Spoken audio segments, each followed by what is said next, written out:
Hey everyone, welcome back to the channel. Today I have a video just to share my thoughts on something, and it's an experience kind of where I am in my training, and I see it on social media pretty often as far as training approaches after competitions. Now, before I get into that, I just want to say you probably noticed I'm sitting in my car. I think that's a format that I'm going to do for at least some of my videos where I'm just kind of ranting about things. And that's mostly because it's a good spot, either going to the gym or leaving the gym or leaving work, things like that. Kind of in my downtime, it's a good spot for me to film. So we'll test that out. And that way I can kind of just rant and talk while I get some caffeine in me to get ready to go train and things like that. So back to the topic for today. I just came off of the North American Championships. There's this thing where once you've nailed a big meet, your kind of expectations, right? Motivation, that's the word I'm looking for, probably, is going to be really high. You want to go in and crush it in the gym. Now, what some lifters, especially younger lifters, I see will do is they'll go in and they'll max out. Like at this past meet, I went 8 for 9. I didn't push my squat to failure. I didn't push my bench to failure. And my deadlift was a technical failure, right? I let it roll out in front of me, kind of dropped it early. I feel like I could have gotten it. Now, if that's the truth, who knows?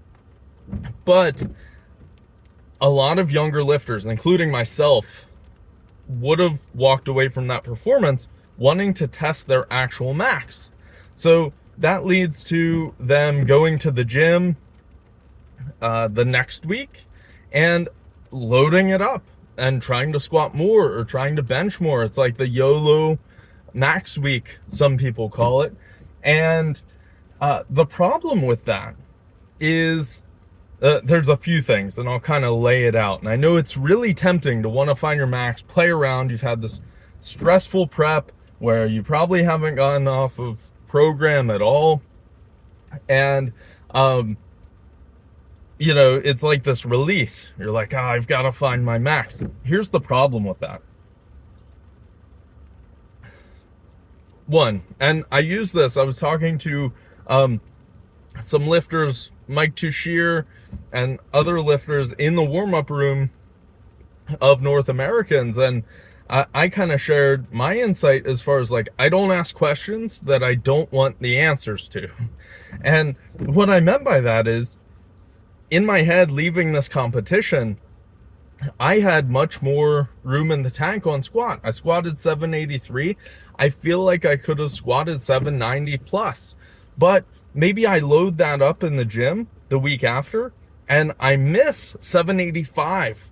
So I asked the question, right? What can I actually squat? And I got the answer that didn't match what my expectations are.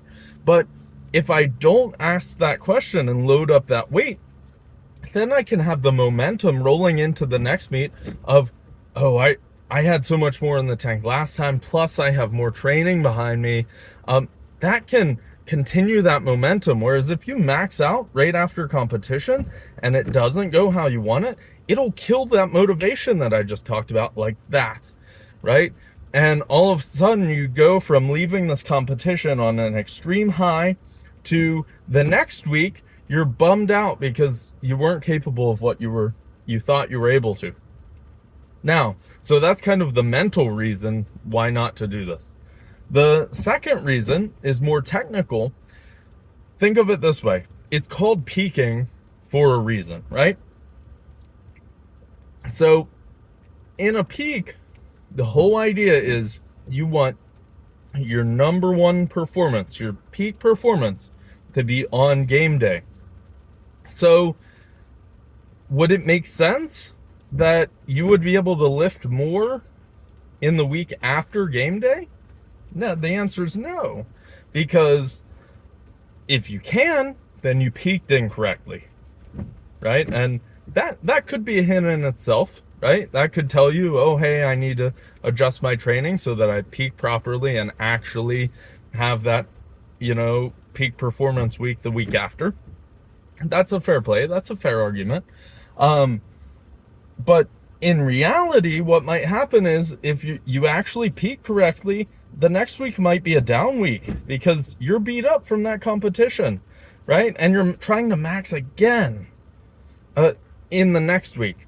Whereas really the proper use of the week after the competition should be to recover, drop some mental fatigue, and drop some muscular fatigue as well from the actual meet. That way, after that layoff week in between, you can get right back at it, probably into off-season training with some volume.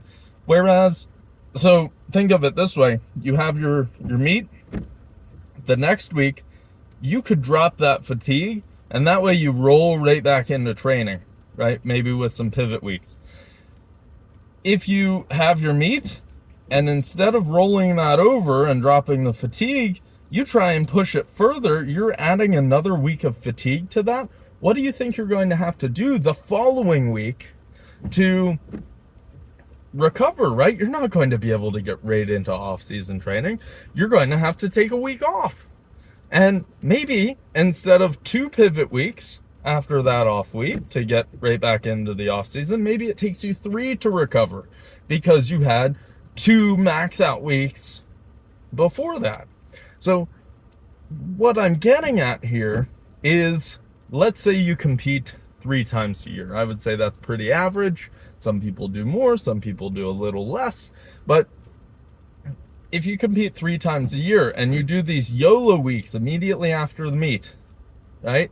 Instead of resting and recovering, you may be losing at minimum 3 weeks of training.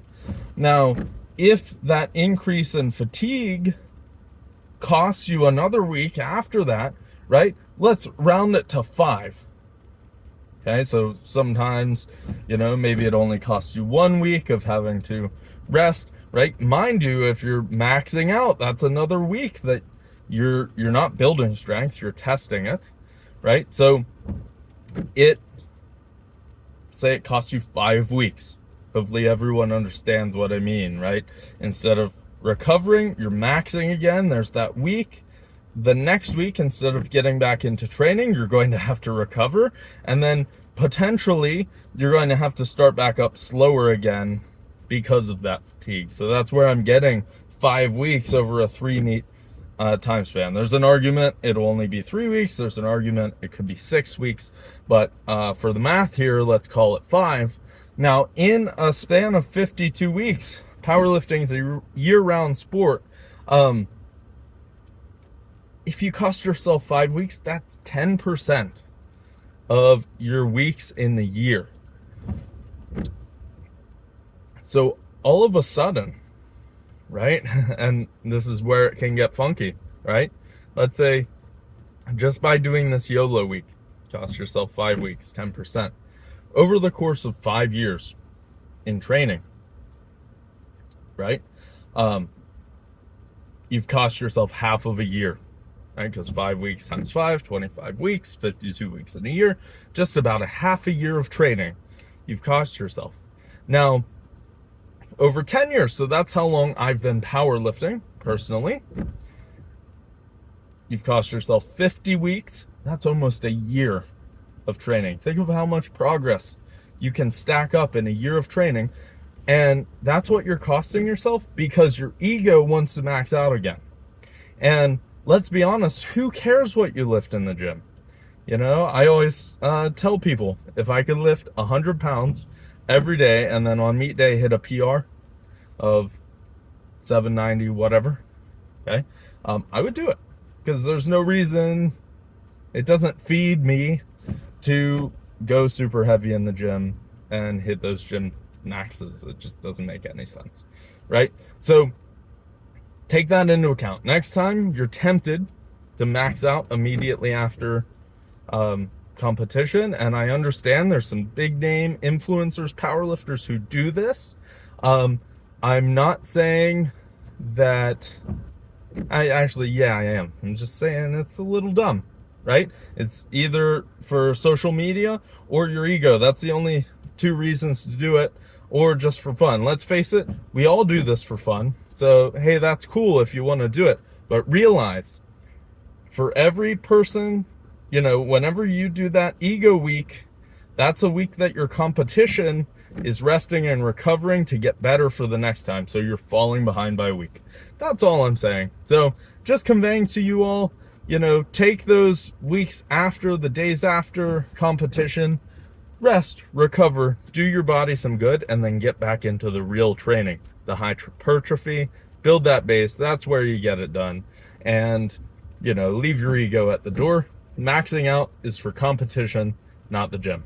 So thank you all for joining me. I've got to go in and hit the gym myself, get some reps on, build that base, all that good stuff. So thanks for listening to my rant.